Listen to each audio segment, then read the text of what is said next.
Digestive system के बारे में, पाचन तंत्र के बारे में हम इसमें बहुत सरल तरीके से पढ़ने का कोशिश करेंगे। ओके, इस पार्ट में हम सिर्फ इंट्रोडक्शन मतलब इसके ऑर्गन्स के बारे में और उस ऑर्गन के बेसिक स्ट्रक्चर के बारे में देखेंगे।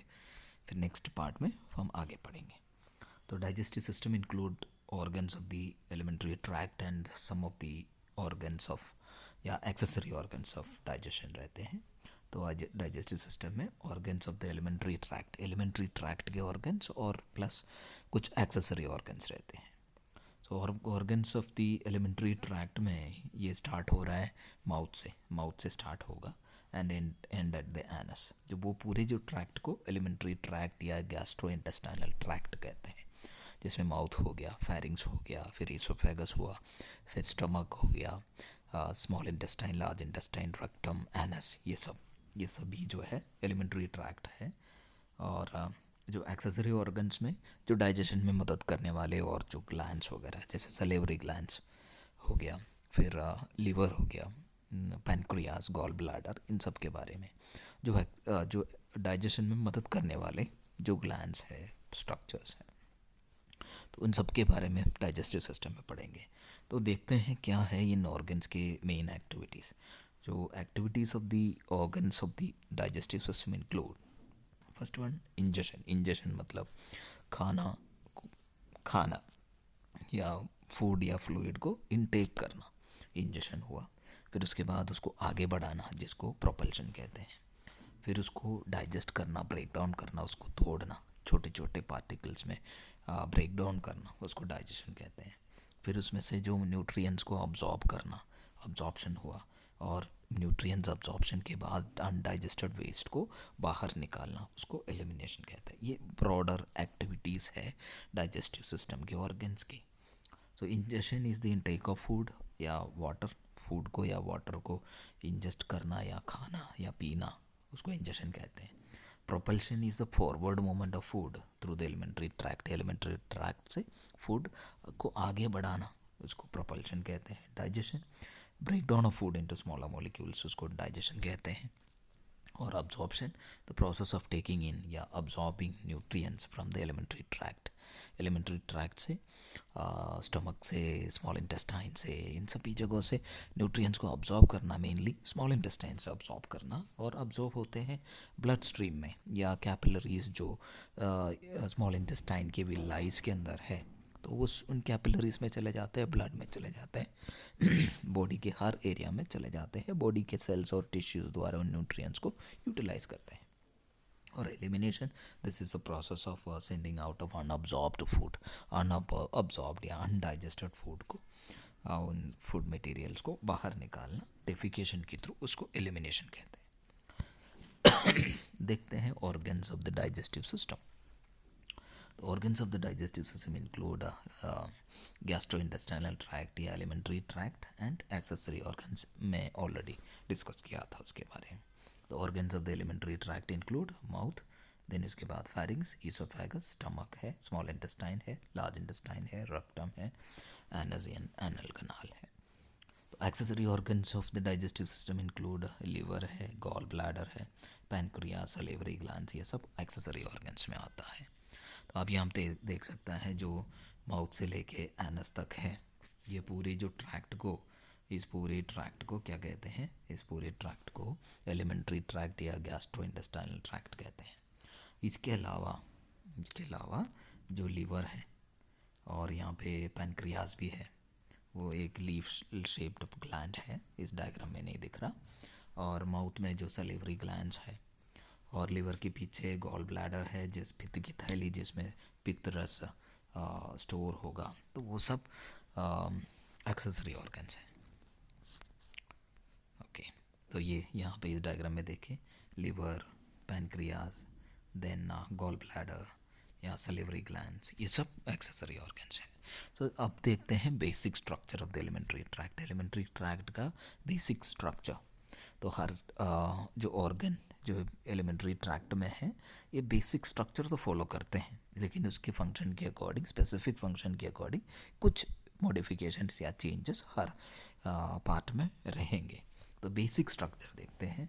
The walls of the alimentary tract are made of adventitia या सिरोसा।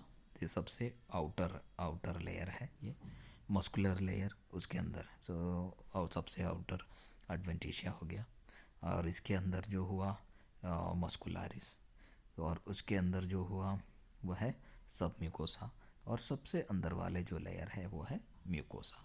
और म्यूकोसा के अंदर ये है ल्यूमन, जिसके थ्रू फूड पास ऑन होते हैं, फूड आगे बढ़ता है। तो एडवेंटिशिया या सिरोसा सबसे बाहर की लेयर, फिर मस्कुलारिस, फिर सब म्यूकोसा, एंड सबसे अंदर म्यूकोसा है। और सबसे बाहर का जो लेयर वो एडवेंटिशिया या सिरोसा देखते हैं। This is outermost covering of the alimentary tract. Alimentary tract के सबसे बाहर का जो कवरिंग है। Organs of the alimentary tract in the thorax या थोरैसिक कैविटी में लूज फाइब्रस टिश्यू, सबसे बाहर के जो लेयर है वो लूज फाइब्रस टिश्यू से बना है, उसको एडवेंटिशिया कहेंगे। एंड इन द एब्डोमेन और पेल्विक कैविटी में ऑर्गन्स जो सबसे ऑर्गन के जो सबसे बाहर के जो कवरिंग है वो पेरिटोनियम से बना है, सीरस मेम्ब्रेन से बना है। एंड ये एक पेरिटोनियम जो है it is a closed sac of serous membrane. ये सारे एब्डोमिनल और पेल्विक ऑर्गन्स को कवर करने वाले जो एक थैली है, ये सैक लाइक स्ट्रक्चर है, एंड उसको सिरोसा कहते हैं। सीरस मेम्ब्रेन से बना हुआ है वो लेयर, इसीलिए एब्डोमेन और पेल्विक कैविटी में सबसे बाहर के जो सीरस मेम्ब्रेन है उसको सिरोसा कहते हैं। वही सिरोसा ही आउटर मोस्ट लेयर है, जो सबसे बाहर का जो लेयर सिरोसा या एडवेंटिशिया कहते हैं। तो 2 लेयर्स ऑफ पेरिटोनियम है ये सिरोसा में visceral layer and parietal layer रहते हैं। And visceral layer covers the organs of the abdominal cavity. Abdominal cavity में ऑर्गन को कवर करते हुए जो विसरल लेयर है, और विसरल लेयर के बाहर पैराइटल लेयर भी है। So parietal layer lines the inner surface of the abdominal wall, तो एब्डोमिनल वॉल से जुड़ा भी रहता है वो। ओके, सो नेक्स्ट है मस्कुलर लेयर, मस्कुलर लेयर। ये मस्कुलर लेयर या आउटर फाइब्रस लेयर या एडवेंटिशिया या सिरोसा के अंदर की जो लेयर है ये मस्कुलर लेयर, मस्कुलारिस या muscular layer. It is composed of involuntary smooth muscles. Involuntary smooth muscle से बना है। इनवॉलंटरी मतलब जो हमारे कंट्रोल में नहीं है, स्मूथ मसल्स है, तो वो स्मूथ मसल से बना हुआ है। This is present inner to the serosa या एडवेंटिशिया के अंदर रहता है ये। And it consist of 2 layers of smooth muscles. इसमें 2 लेयर्स है, स्मूथ मसल के 2 लेयर है, एक उसी में एक लेयर या दूसरे लेयर, ऐसे 2 लेयर है। मस्कुलर लेयर में ही 2 लेयर है। दी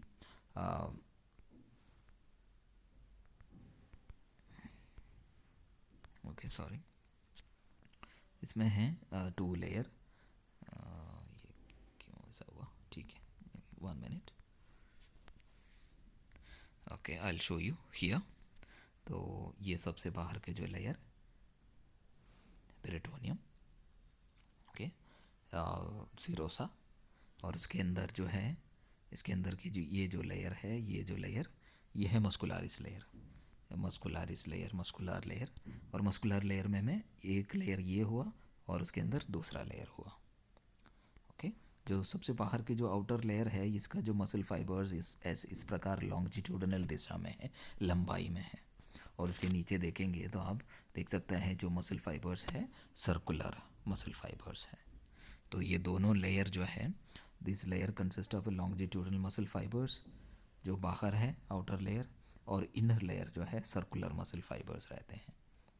तो उस muscularis layer involuntary smooth muscle से बने हैं, सिरोसा या एडवेंटिशिया के अंदर है, और इसमें 2 लेयर्स है, आउटर लॉन्जिट्यूडनल मसल फाइबर्स और इनर सर्कुलर मसल फाइबर्स हैं, आप देख सकते हैं यहाँ पे।